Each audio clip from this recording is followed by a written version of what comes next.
désert de l'Arizona, dans l'ouest américain. Ce trou immense, c'est le célèbre météore cratère. Un cratère en forme de bol de plus d'1 kilomètre de diamètre. La cause, la chute d'une météorite il y a 50 000 ans. Les météorites, ces fragments de blocs rocheux qui errent dans le système solaire et pénètrent dans notre atmosphère. Jusqu'à présent, très peu de moyens existaient pour les surveiller. Pourtant, les chercheurs du monde entier s'inquiètent. Ils pensent que des météorites géantes pourraient provoquer la fin du monde. Ces phénomènes sont pris très au sérieux par la communauté scientifique internationale. En France, des astronomes ont lancé une grande chasse aux météorites. Sur les toits de l'Observatoire de Paris, des scientifiques viennent de mettre en place un réseau de caméras de surveillance. Une grande première. L'objectif de cette caméra, c'est d'observer toutes les chutes de météorites qui créent des grosses étoiles filantes. Ces grosses étoiles filantes étaient jusqu'à présent la seule trace de météorites dans l'atmosphère. À chaque fois qu'il y a un gros météore détecté par plusieurs caméras, on le sait instantanément et on est capable en quelques minutes de calculer la trajectoire. Et donc en faisant ça, on est capable de savoir où et quand les météorites tombent en France. Tout le territoire est quadrillé. Présentes dans tous les départements, les caméras fonctionnent jour et nuit. Il y en a environ 100 dans toute la France pour pouvoir faire ce qu'on appelle la triangulation. C'est-à-dire à partir de 2 caméras, on a 2 points de vue différents d'un même gros météore. Ces caméras vont peut-être enfin dévoiler les secrets que renferment ces énigmatiques corps rocheux. Même si les astronomes savent que la plupart des météorites viennent de la ceinture d'astéroïdes située entre Mars et Jupiter, ils ignorent de quel endroit précis. Désormais, ces caméras pourront pister la source de ces météorites d'après leur trajectoire. L'idée, c'est de faire le lien entre la composition des objets qui tombent au sol et leur provenance dans le système solaire. Grâce à ce réseau, notre espoir, c'est de savoir d'où viennent les météorites qui tombent sur la Terre. L'Observatoire de Paris est l'un des acteurs clés de cette recherche. Et plus largement, c'est ici que l'on tente de percer les mystères de notre univers. L'Observatoire de Paris. En France, c'est le plus grand centre de recherche en astronomie et en astrophysique. Le deuxième plus grand au monde derrière celui d'Harvard aux États-Unis. Fondée il y a 350 ans, cette institution continue de faire d'incroyables découvertes et travaille avec les plus grands laboratoires mondiaux. Les liens que nous avons avec l'Observatoire de Paris sont vraiment très importants. L'Observatoire de Paris a joué un rôle prépondérant au XXe siècle. Implanté sur 3 sites, à Paris, Meudon et Nançay en Sologne, l'Observatoire est né d'une grande ambition scientifique. Les académiciens royaux ont convaincu Colbert puis Louis XIV qu'il était nécessaire de construire un grand lieu de science pour la gloire du roi Soleil. De grandes découvertes ont été faites entre ces murs. C'est ici que l'on découvre que la vitesse de la lumière n'est pas infinie. Le Verrier y démontre l'existence de la planète Neptune par les mathématiques. C'est là également que l'on réalise les premières cartes détaillées de la Lune. L'Institut de recherche est prêt à relever de nouveaux défis en construisant des télescopes révolutionnaires ou en préparant de nouvelles missions spatiales.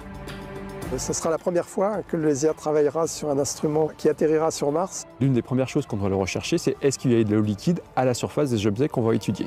Sonder l'infiniment petit comme l'incroyablement grand pour mieux comprendre notre univers. L'objectif aussi, c'est de comprendre comment la Terre est devenue ce qu'elle est devenue.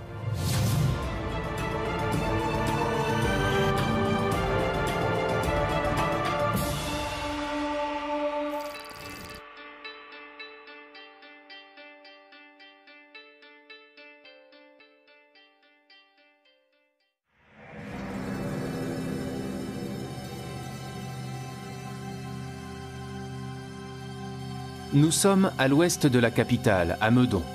Sur les hauteurs de la ville, de majestueuses coupoles astronomiques dominent Paris.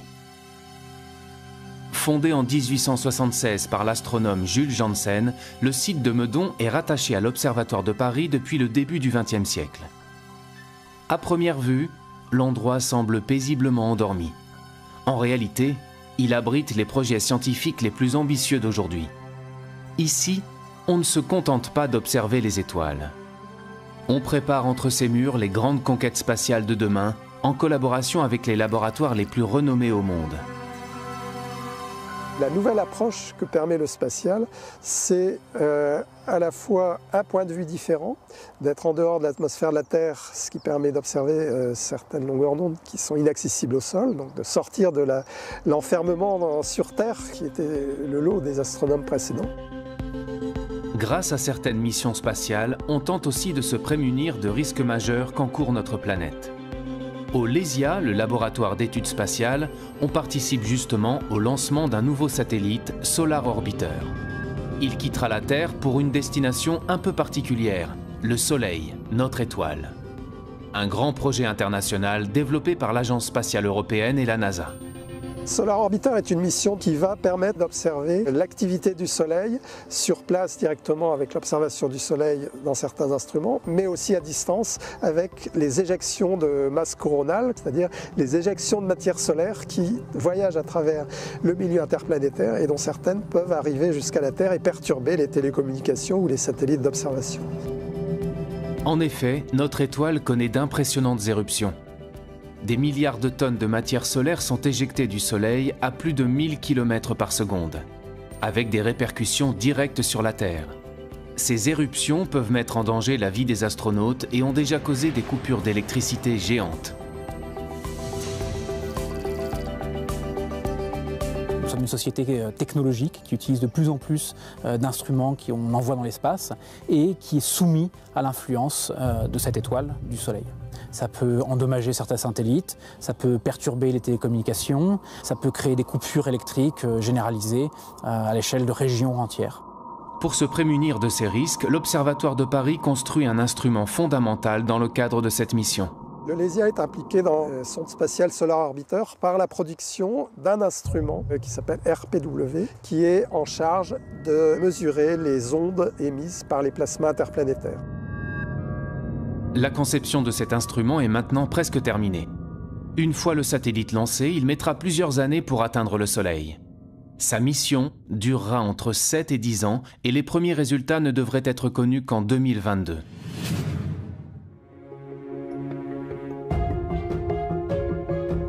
En attendant, les astronomes doivent s'assurer quotidiennement que le Soleil ne représente pas de danger pour notre planète. Ils ont mis au point un procédé pour surveiller le Soleil, mais cette fois-ci en restant au sol.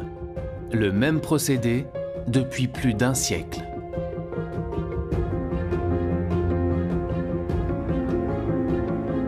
Ce qu'on fait depuis 108 ans, c'est qu'on prend des images du Soleil avec les instruments qui sont présents ici. C'est-à-dire qu'on construit un catalogue de données que pourront exploiter plus tard, dans 108 ans, dans 350 ans, des chercheurs qui s'intéresseront à l'évolution à très longue durée du Soleil. Il s'agit véritablement d'un travail d'endurance qu'on essaye de donner aux générations futures.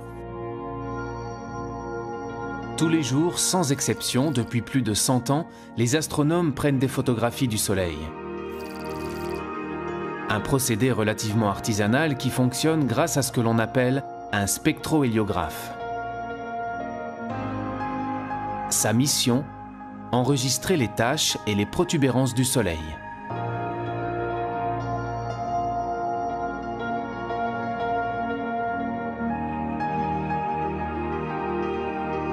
Il est nécessaire d'avoir ces types d'observations qui sont faites au sol, qui sont faites de manière relativement simple par rapport à ce qu'on est capable de faire, mais qui sont irremplaçables. Voilà, donc là vous avez la photo en direct du Soleil, en lumière blanche. On est en période de descente d'activité, donc on n'a absolument pas de taches sur le Soleil aujourd'hui. S'il y a des taches, il peut y avoir des éruptions. S'il n'y a pas de taches, il n'y aura pas d'éruption. Et là, on est vraiment en descente d'activité solaire. Aujourd'hui, la photographie ne prend que quelques secondes et les résultats sont immédiatement informatisés. Mais cela n'a pas toujours été aussi simple.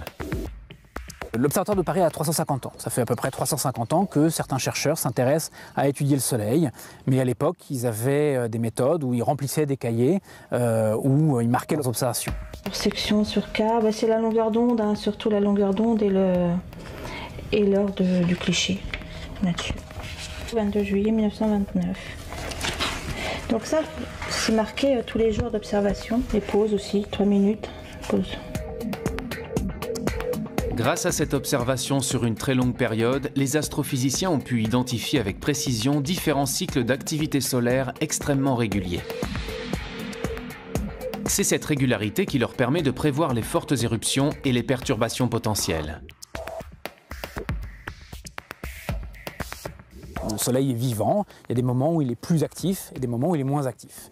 Donc il y a un premier cycle qui va être le cycle qui est très bien connu, qui est le cycle de 11 ans, où au début du cycle, petit à petit, il va y avoir de plus en plus d'éruptions jusqu'à un maximum. Et puis à nouveau, pendant quelques années, la fréquence des éruptions va diminuer jusqu'à ce qu'on arrive à un minimum où il n'y aura aucune éruption. Et puis ce qu'on est en train de découvrir, c'est qu'il y a aussi un cycle plus long, qui aura une centaine d'années, où pareil, il y a une modulation de l'activité du Soleil. Mais pour cela, il faut arriver à étudier le Soleil sur des périodes qui sont très longues, qui dépassent même la vie humaine. Et c'est ce qu'on fait ici, à l'Observatoire de Paris. Donc ça fait seulement sur ces cycles de 100 ans, on n'en a vu que 3 à l'heure actuelle. Souvent dans la recherche, il s'agit d'une course de vitesse, il s'agit de voir plus loin, voir plus petit. Ici, on est plus dans une course d'endurance. C'est-à-dire qu'il faut additionner des données sur des années et des années qu'on va transmettre aux générations futures pour que plus tard, les chercheurs qui travailleront sur ces problèmes dans 350 ans puissent eux comprendre mieux comment fonctionne notre étoile. Comprendre comment fonctionnent les étoiles et notre univers, repousser les limites de la connaissance, ont toujours été les raisons d'être des différents sites de l'Observatoire. Lorsqu'il est fondé en 1667, l'Observatoire de Paris devient rapidement un lieu fondamental pour la science, nourri par de grandes ambitions. Grâce à leurs connaissances, les scientifiques établissent pour la première fois des cartes maritimes et terrestres. Un projet révolutionnaire pour l'époque.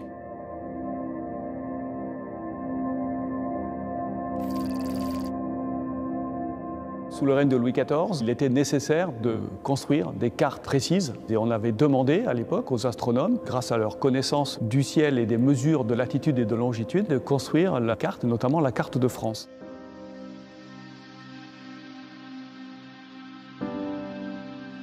Au XVIIe siècle, connaître l'étendue du territoire et savoir s'y repérer est en effet un enjeu essentiel pour le commerce et la guerre.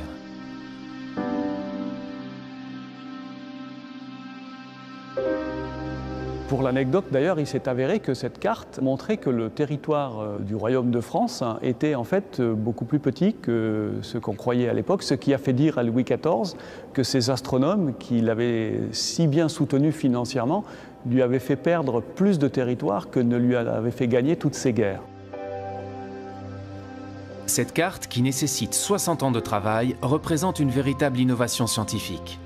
C'est la première fois que l'on s'appuie sur la triangulation pour concevoir la représentation exacte du territoire.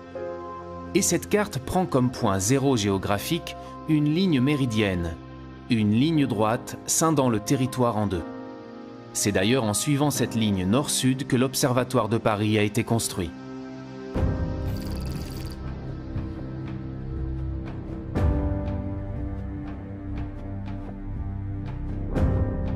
Nous sommes ici dans la salle Cassini, qu'on appelle aussi la salle de la Méridienne de l'Observatoire de Paris, tout simplement parce qu'elle contient le méridien de Paris, qui est cette ligne que vous voyez ici, qui a été tracée par les académiciens le 21 juin 1667.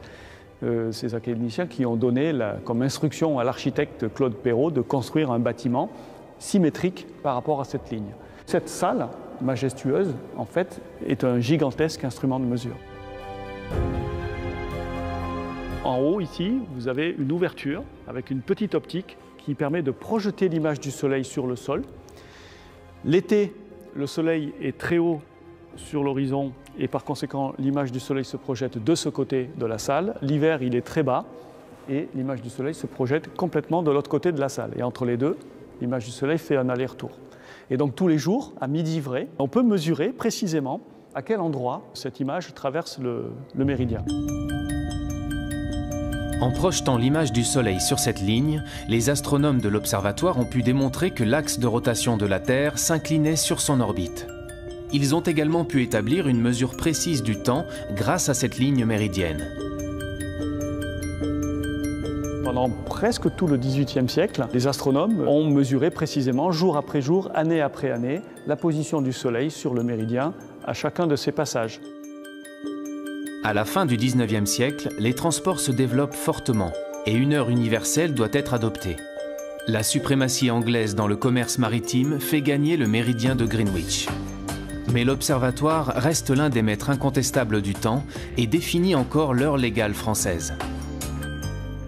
La mesure du temps, c'est une des raisons majeures de la fondation de l'Observatoire de Paris. Dès la fin du 19e siècle, les astronomes de l'observatoire fabriquent le temps grâce aux horloges mécaniques. Et à l'époque, cela se passe dans les galeries souterraines de l'institution. Nous arrivons tout en bas des caves de l'observatoire. Et ici, nous allons aller vers les salles où étaient entreposés donc, les laboratoires. On stockait les horloges donc mécaniques puis à quartz au sous-sol parce que ici la stabilité de température, comme on est très profond, est très bonne tout le long de l'année. Elle fluctue quasi pour beaucoup moins qu'1 degré. Tous les systèmes mécaniques de précision ou les systèmes à quartz, ils sont très sensibles aux fluctuations de température. Donc ça change un petit peu la fréquence, la vitesse d'écoulement mesurée par l'horloge. Voilà. Donc plus c'est stable, mieux c'est. Et ici, personne ne passe, personne n'ouvre de porte, personne ne vient. Voilà. Ça s'est terminé dans la deuxième moitié du XXe siècle, au moment où toutes ces horloges ont été remplacées finalement par les horloges atomiques. Les horloges atomiques. Une véritable révolution scientifique développée dans les années 60. Dans des salles protégées comme des bunkers, à l'abri de la lumière et de la chaleur, l'observatoire définit le temps grâce à l'oscillation régulière de certains atomes. Ici, nous sommes dans une pièce où nous avons une horloge atomique. Elle sert à réaliser la définition de la seconde. Et cette définition, elle est basée sur une définition par rapport à l'atome de césium, qui est de exactement 9 192 631 770 par seconde. Les atomes de césium ont la propriété de se mouvoir selon un mouvement de va-et-vient, une oscillation extrêmement régulière. Et nous, ce qu'on fait dans cette horloge, c'est qu'on va compter cette oscillation et donc être capable de réaliser exactement une seconde. Lorsqu'il passe d'un niveau d'énergie à un autre, l'atome de césium émet une fréquence immuable du rayonnement électromagnétique qui détermine la seconde. Et une fois qu'on sait très bien réaliser cette seconde, ensuite il y a d'autres systèmes par ailleurs qui vont compter les secondes pour réaliser la minute, l'heure et le temps en continuant à compter. Pour mesurer cette seconde, on provoque cette oscillation dans cette pièce isolée de toute perturbation. Pour contrôler ces atomes, on les refroidit, ça veut dire qu'ils sont très lents. On va les lancer, ils sont sous vide. C'est comme quand vous lancez une pierre. Ils vont monter, retomber, et pendant toute cette interrogation, presque une seconde en fait, pas tout à fait, on va mesurer cette oscillation. Donc on va faire des mesures ensuite répétitives, et ça va nous permettre de parfaitement fixer l'intervalle de temps, qui est à la base de la réalisation de l'ensemble ensuite de notre échelle de temps.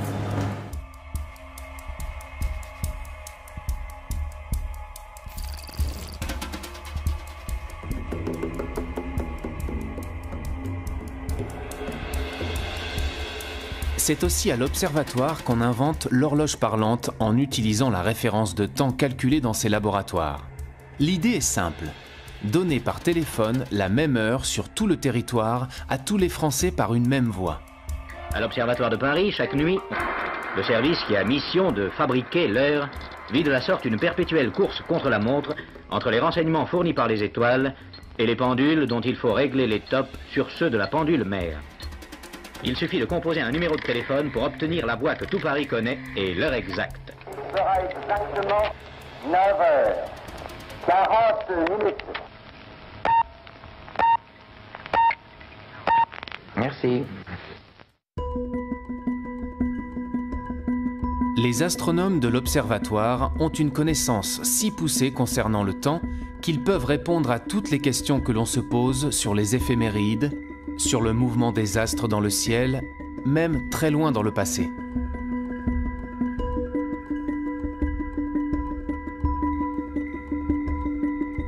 On a des personnes qui se posent des questions quand même un petit peu profondes, donc sur l'espace qui nous entoure, sur le temps.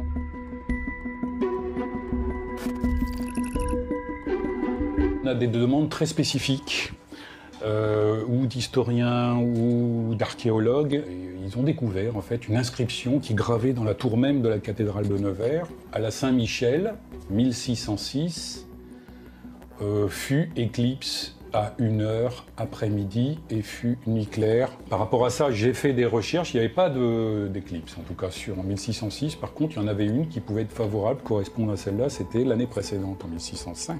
Donc nous, actuellement, avec les théories dont on dispose, on est effectivement en mesure de calculer l'état du ciel à un instant donné quelconque. Donc par exemple, remonter le temps jusqu'à 5000 ans en arrière. C'est pour ça qu'on a souvent des questions qui nous proviennent d'historiens ou d'archéologues, qui travaillent effectivement sur du matériau qui est aussi ancien que ça. Je reçois des demandes électroniques par mail et également du courrier. Donc celle-ci, elle provient d'un monsieur qui s'est posé une question toute simple. Il suppose un vaisseau spatial qui va accélérer continuellement à une accélération égale à l'accélération de la pesanteur, celle qui nous tient sur la Terre.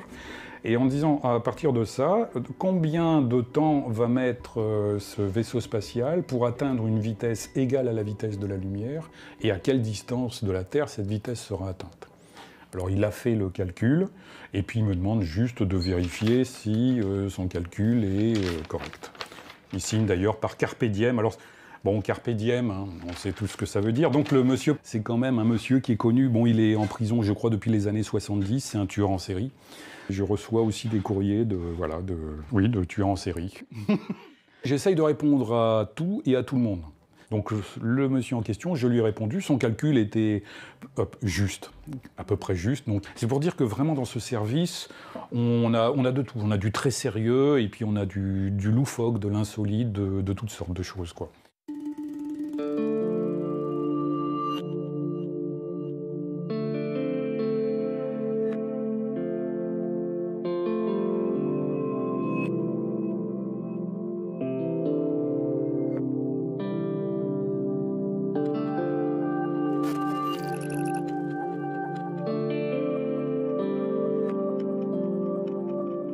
Le soir, Pascal Descamps s'offre un moment de nostalgie sur le toit de l'Observatoire de Paris.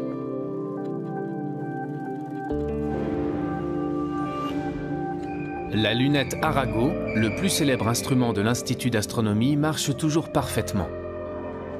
Cet instrument mythique, confiné dans une coupole tournante, est le témoin des progrès fulgurants de l'astronomie en France.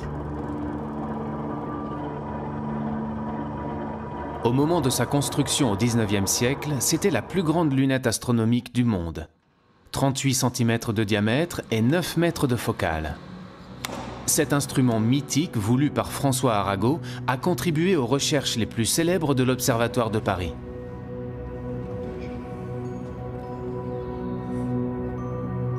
Voilà, parfait. Voilà. Tout est bon. Qu'à relancer le moteur. On contrecarre en fait le mouvement de rotation de la Terre. La Terre tourne et on fait tourner la lunette autour du même axe, mais dans l'autre sens, de manière à en fait contrecarrer ce mouvement, à en fait l'annuler. Si je coupe l'entraînement, la Lune sort en moins d'une minute, elle sort, puisque la lunette va alors rester sur une direction fixe pendant que le ciel tourne. Donc on perd la Lune tout de suite. Là, ça marche. Donc c'est bon.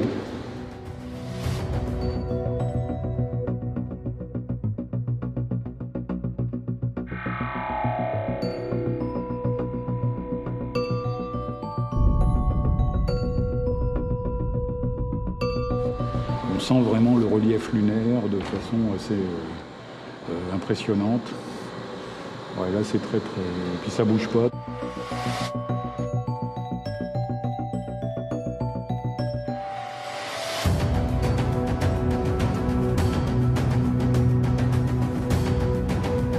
Depuis l'âge d'or de la lunette Arago, des pas de géants ont été faits en astronomie. On observe encore les étoiles avec ce type d'instrument qu'à de rares exceptions. Désormais, ils sont beaucoup plus performants.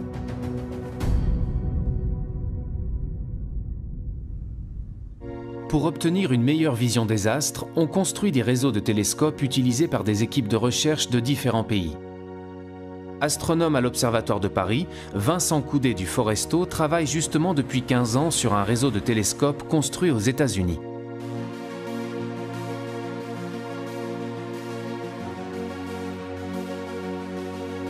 Ce réseau est situé dans l'un des observatoires les plus célèbres du monde, le mont Wilson, près de Los Angeles.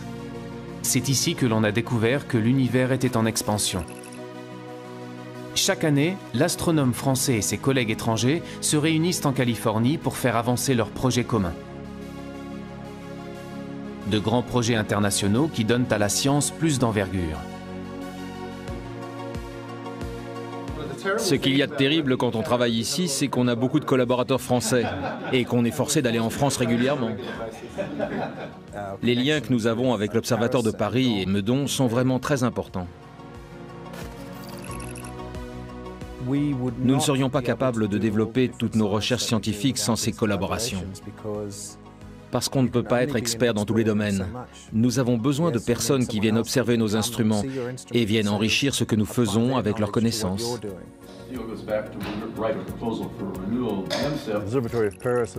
L'Observatoire de Paris a joué un rôle prépondérant au XXe siècle, en développant des technologies d'optique de précision qui sont capitales pour les télescopes modernes ou les instruments que nous utilisons aujourd'hui. Vincent Coudet du Foresto et ses équipes de l'Observatoire de Paris ont conçu un instrument, Fluor, qu'il n'est possible d'utiliser qu'ici, au Mont Wilson, grâce aux 6 télescopes placés en réseau, idéalement espacés les uns des autres. Ce que notre équipe à l'Observatoire de Paris a amené, c'est un instrument qui s'appelle Fluor, qui recombine la lumière des télescopes de telle manière à ce qu'on va pouvoir simuler finalement le comportement d'un télescope de presque 300 mètres de diamètre qu'on serait bien incapable de construire. Imaginez un télescope de 300 mètres de diamètre. Au lieu de le fabriquer, imaginez que vous ne construisiez qu'un télescope d'1 mètre, et le même juste à côté. Maintenant, imaginez que vous puissiez former une seule image à partir de ces 2 télescopes. Là, vous vous demandez, est-ce que c'est possible de récolter avec ces 2 télescopes les mêmes données qu'avec un télescope de 300 mètres? Eh bien, la réponse est oui. Cette technique d'observation, c'est l'interférométrie. En combinant la lumière de plusieurs télescopes en réseau, il est possible d'obtenir une image d'une finesse équivalente à celle d'un télescope beaucoup plus grand. Fluor permet de combiner la lumière des télescopes du Mont Wilson par fibre optique et non plus avec des miroirs. Une révolution. Ici, nous avons construit le réseau de télescopes et toute l'infrastructure, et Vincent a apporté Fluor, son instrument, et peut l'utiliser. En échange, il le met à disposition d'autres scientifiques.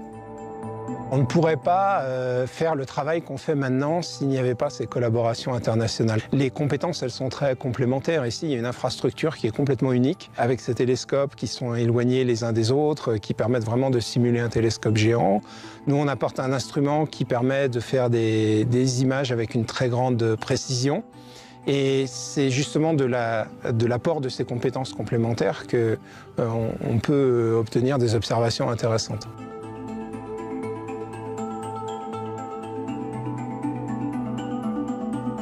Quand on regarde une étoile avec un télescope, c'est un point.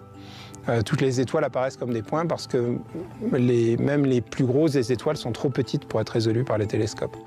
Et donc il faut un interféromètre pour voir les étoiles autrement que comme des points, pour voir des choses à la surface des étoiles. L'interférométrie ouvre de nouvelles perspectives dans la connaissance des étoiles, mais aussi dans la découverte de nouvelles planètes.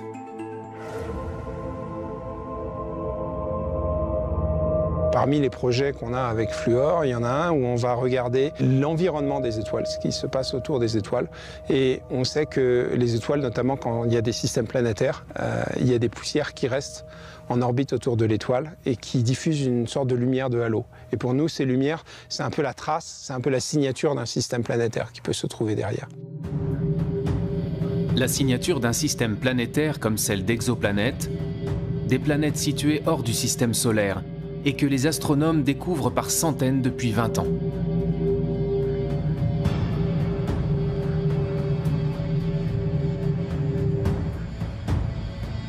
Ces collaborations entre laboratoires permettent de faire accélérer les découvertes. Grâce aux technologies modernes, les astronomes peuvent observer les étoiles à des milliers de kilomètres du télescope ou du réseau de télescopes pointés vers le ciel. Des équipes françaises louent parfois du temps d'observation sur les télescopes de l'Observatoire du Mont Wilson. Chacun met à profit ses instruments et ses compétences. L'astronome me donne les informations nécessaires sur les sources qui l'intéressent. J'entre ces données, je pointe vers les étoiles qu'elle veut observer, je lui trouve les franges d'interférence et je les verrouille pour qu'elle puisse enregistrer ces données. Nous avons aussi des équipes qui viennent de Sydney et de l'Université du Michigan. Chacun apporte ses instruments, ce qui leur donne du temps dans le réseau pour bien observer. Cela rend le réseau plus performant que ce que nous avions originellement. Donc c'est bénéfique pour tout le monde. Ces astronomes n'ont pas à construire de nouveaux interféromètres et l'interféromètre n'a pas à se fournir de nouveaux instruments. 10 minutes, c'est bon pour 8 minutes de plus. OK. Aujourd'hui, les scientifiques ne pourraient plus mener leurs grands projets sans ces aides extérieures.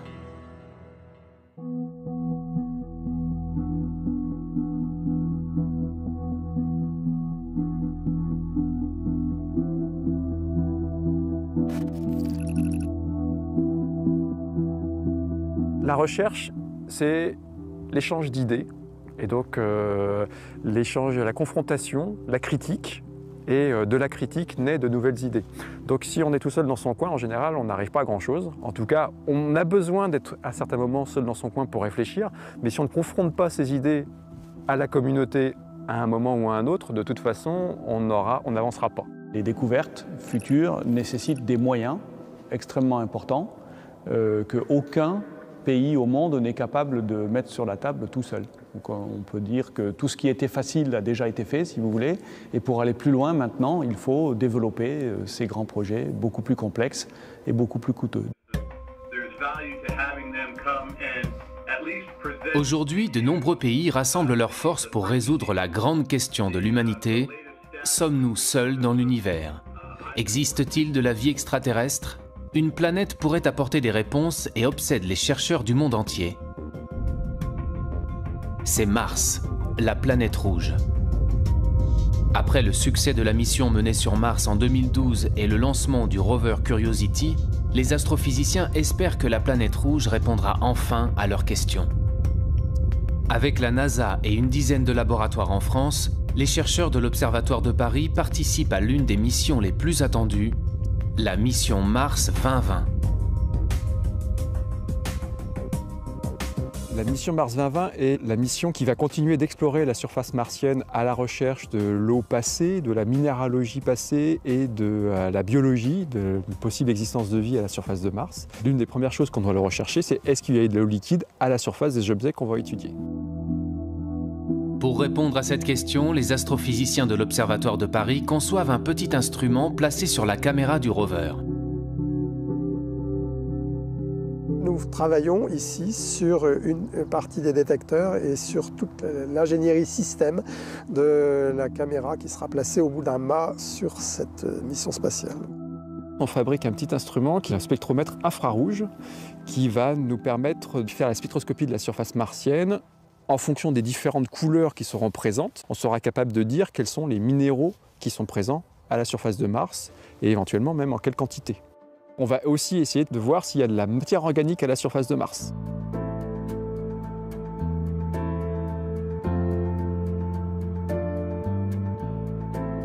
On a un défi qui est de faire un instrument très petit, beaucoup plus petit que ce qu'on n'a jamais fait. Donc ce défi de miniaturisation, il est important. Donc on se confronte à des problèmes auxquels on n'avait encore jamais été vraiment confronté en termes de place, d'intégration. Un vrai challenge. L'instrument doit être suffisamment petit pour se glisser dans la caméra du rover sans l'alourdir.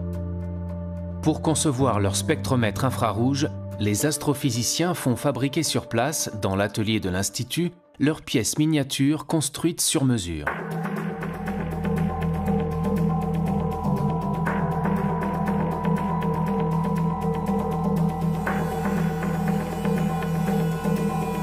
Il a fallu trouver une place au sens physique, où est-ce qu'on se met exactement. Il a fallu aussi trouver comment on branchait nos fonctions, de l'électronique, quelle masse on apportait. Il ne fallait pas apporter trop de masse, parce que sinon on aurait été trop lourd, on n'aurait pas pu être au sommet du mât du rover. Donc on a tout ce genre de contraintes qui nous empêchent de faire exactement tout ce que l'on veut et nous restreignent dans nos objectifs scientifiques. Ce sera la première fois que le LESIA travaillera sur un instrument qui atterrira sur Mars et c'est pour nous un nouveau challenge. Un nouveau challenge que l'Observatoire doit remporter. Les équipes n'ont pas le droit à l'erreur. Maintenant que l'étape de fabrication de l'instrument est terminée, les chercheurs lui font subir une série de tests et de vérifications. L'instrument est placé dans les conditions extrêmes de l'espace et de la surface martienne. Sachant qu'il peut faire jusqu'à moins 133 degrés sur Mars, il doit résister à un univers hostile. pouvoir se dire qu'un petit morceau de métal et d'optique qu'on a créé se retrouve dans l'espace, c'est quelque part quelque chose qui nous rend très fiers.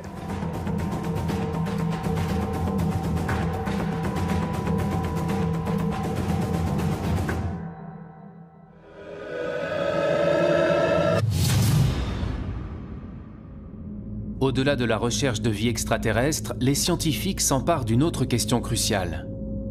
Remonter aux origines du monde et comprendre comment les premières galaxies se sont formées. C'est l'objectif de la radioastronomie. En Sologne, à Nançay, dans le centre de la France, il existe un espace immense isolé en pleine forêt. 150 hectares qui font partie de l'Observatoire de Paris, mais pourtant situé à plus de 200 km de la capitale. Et pour cause, le lieu doit rester protégé des ondes radio parasites. Car ici, on développe la radioastronomie. Bien loin de la lumière que l'on perçoit, ces astronomes s'intéressent à une lumière invisible, les ondes radio, plus faibles encore que l'infrarouge. Il faut savoir que dans l'univers, il y a un tas d'astres qui vont émettre dans toutes les longueurs d'onde. Donc la radioastronomie va s'intéresser justement à observer ces astres ou tous les phénomènes célestes inimaginables dans le domaine des ondes radio.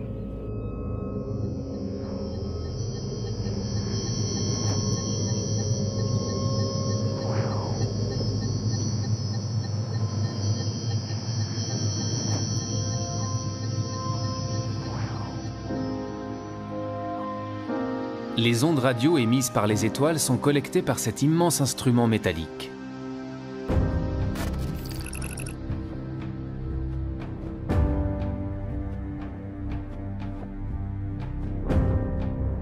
C'est l'un des plus grands radiotélescopes du monde. Avec ses 40 mètres de longueur, il a une surface collectrice de 8000 mètres carrés. Il observe l'univers à basse fréquence et permet l'étude des galaxies, des enveloppes d'étoiles ou encore des comètes.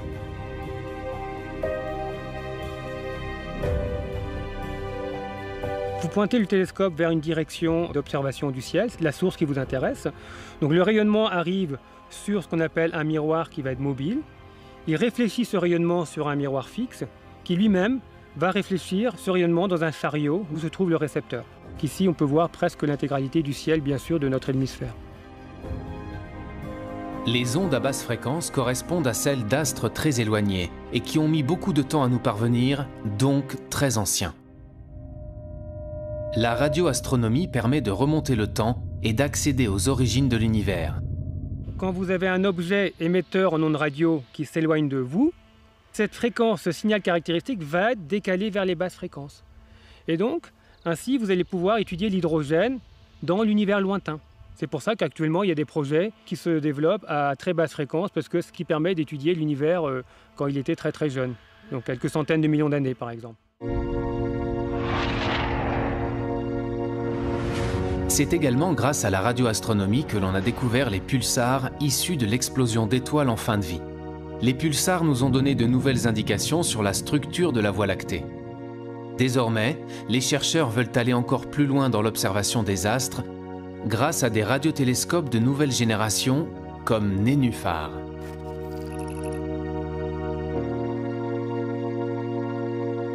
Contrairement aux grands radiotélescopes où vous pointez l'antenne pour justement observer votre source d'intérêt, Nénuphar, ce sont des antennes qui voient tout le ciel. C'est un peu une révolution en radioastronomie en fait, c'est d'avoir des antennes qui voient tout le ciel et qui pointent et vous pointez dans différentes directions.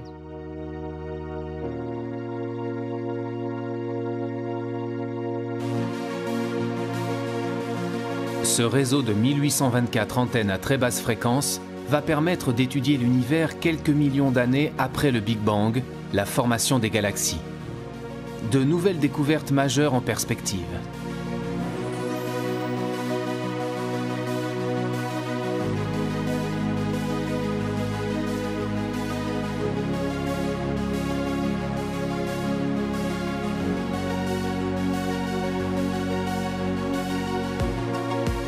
Fournir une vision renouvelée de la structure de notre univers pour en comprendre sa composition et son origine, c'est le défi quotidien que tentent de relever ces astrophysiciens.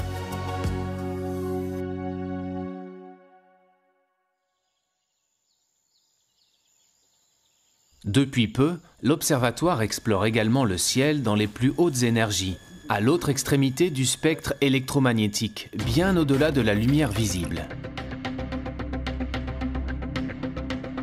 Le site de Meudon abrite un prototype de télescope unique en son genre. Il fera partie d'un futur grand réseau appelé CTA. Une nouvelle génération de télescopes dont l'objectif est d'explorer l'univers dans les plus hautes énergies, les rayons gamma. Ces rayons gamma sont situés au-delà de la lumière visible, au-delà des rayons X. C'est une lumière extrêmement énergétique.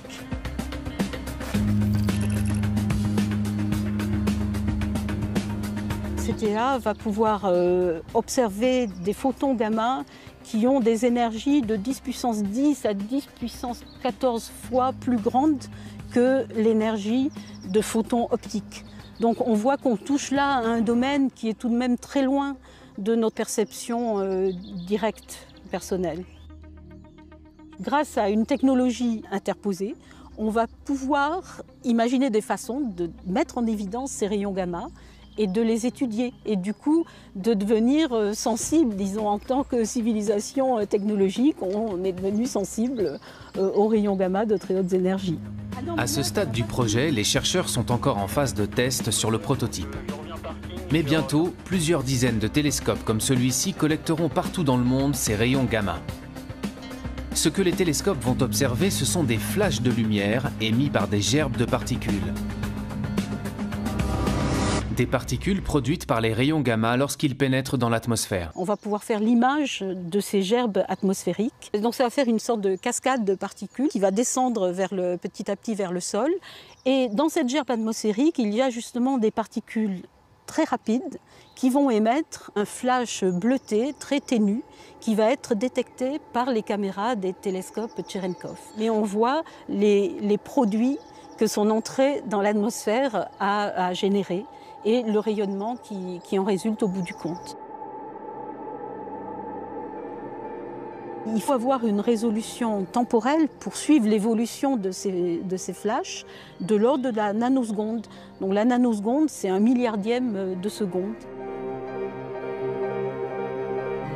Lorsque la nuit tombe, les tests d'observation peuvent commencer. L'équipe est composée de chercheurs du monde entier, chacun étant spécialisé sur une partie du télescope. Au total, 30 pays et 1200 scientifiques sont engagés dans ce projet hors norme. Ils espèrent tous repérer des cascades de particules dans le ciel de Paris.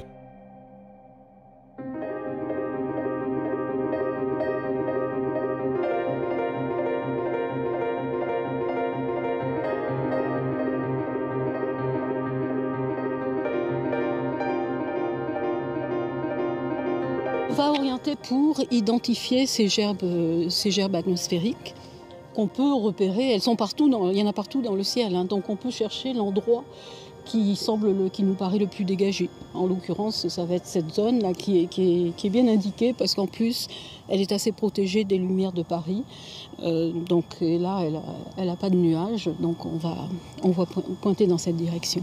On voit des sites où il y a eu des phénomènes très énergétiques et même voire cataclysmiques, comme des explosions d'étoiles lors de supernovae. Ce télescope pourra même observer des astres tellement compacts que la lumière ne peut pas en sortir, et qui restent jusqu'à aujourd'hui invisibles, comme les blazars, ces trous noirs qui renferment de nombreux secrets pour les chercheurs. Ça va apporter de nouvelles informations sur les propriétés de ces systèmes cosmiques. Et ça fournit en général à la communauté astronomique une vision renouvelée de notre univers.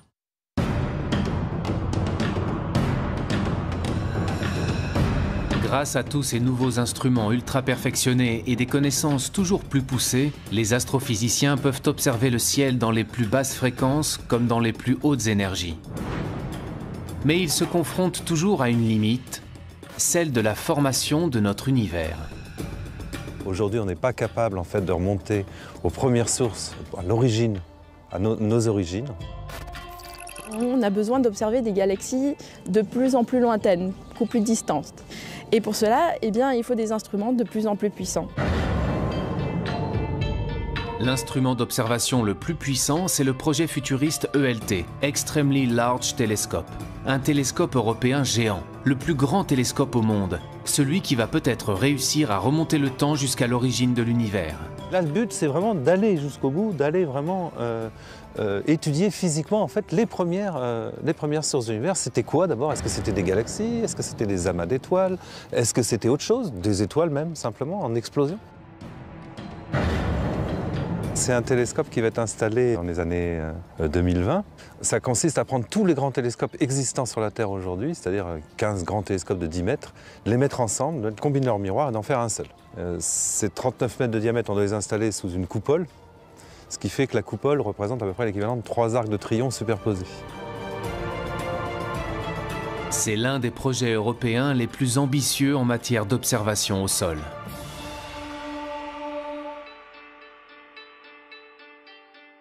Pratiquement tous les pays d'Europe sont impliqués dans cette construction. Et nous, à l'Observatoire de Paris, on est particulièrement impliqués dans la construction d'instruments qui se mettent au foyer du télescope. Le premier, qui est un spectro-imageur, qui travaillera dans le visible et l'infrarouge, et dont un des enjeux principaux est de détecter des exoplanètes. Et l'autre, c'est un spectrographe multi-objets qui permet de faire simultanément le spectre d'un très grand nombre de galaxies.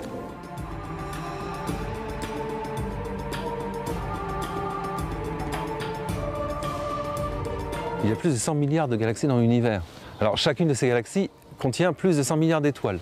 Rassurez-vous, on ne veut pas analyser les 100 milliards, mais on veut au moins avoir un aperçu, je dirais, de comment elles sont constituées.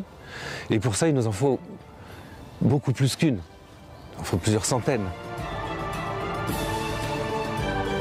On va pouvoir mesurer la composition des objets, de quoi ils sont faits. Dans le même temps, on va aussi voir comment ces objets se meuvent. Et on va regarder en fait les mouvements de cette galaxie. Donc en fait, on va refaire un bilan complet de l'univers, mais surtout un bilan complet de l'univers et de son évolution, de comment il était dans le passé. C'est un enjeu en fait pour toute la communauté d'astronomie du point de vue du télescope et des instruments. Et puis pour un institut comme l'Observatoire de Paris, c'est un sacré enjeu parce qu'on n'a jamais fait ça. À l'image de la construction de ce télescope géant, il reste encore d'incroyables défis scientifiques à relever pour répondre à l'ultime question: d'où venons-nous? L'objectif, c'est vraiment de comprendre comment les planètes deviennent ce qu'elles sont devenues, comment on peut relier leur histoire avec leur état actuel. Et évidemment, l'objectif aussi, c'est de comprendre comment la Terre est devenue ce qu'elle est devenue.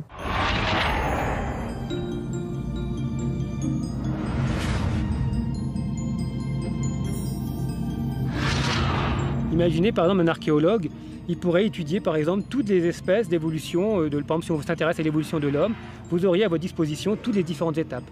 Mais on peut comme ça maintenant remonter à des objets qui ont quelques centaines de millions d'années, donc c'est-à-dire un univers qui est très très jeune. On a exploré le ciel en radio, en infrarouge, en ultraviolet, en rayons X et en rayons gamma.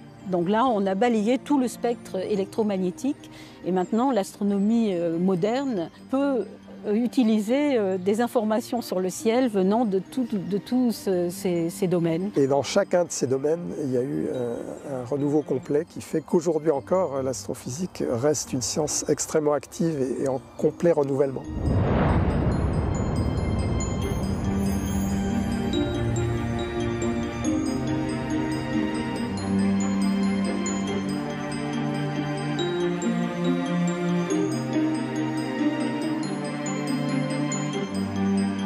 Il y a un point qui est important pour tout institut de recherche, c'est de toujours accroître sa capacité à initier des grands projets qui contribuent à structurer l'avenir. Son futur est tout à fait prometteur. Il a un potentiel humain, de recherche, d'ingénieurs, techniciens, d'innovation qui est extrêmement fort. On est à bord de missions spatiales jusque dans les années 2030-2040. Donc au moins pour toute la première partie du XXIe siècle, je pense que l'Observatoire va continuer de se développer très fortement et d'être un acteur majeur de la recherche astrophysique en France et dans le monde. L'Observatoire de Paris, véritable citadelle des sciences. Plus de 3 siècles après sa fondation, ce lieu, porté par un héritage scientifique inestimable, nourrit toujours les plus grands espoirs de recherche et de découverte.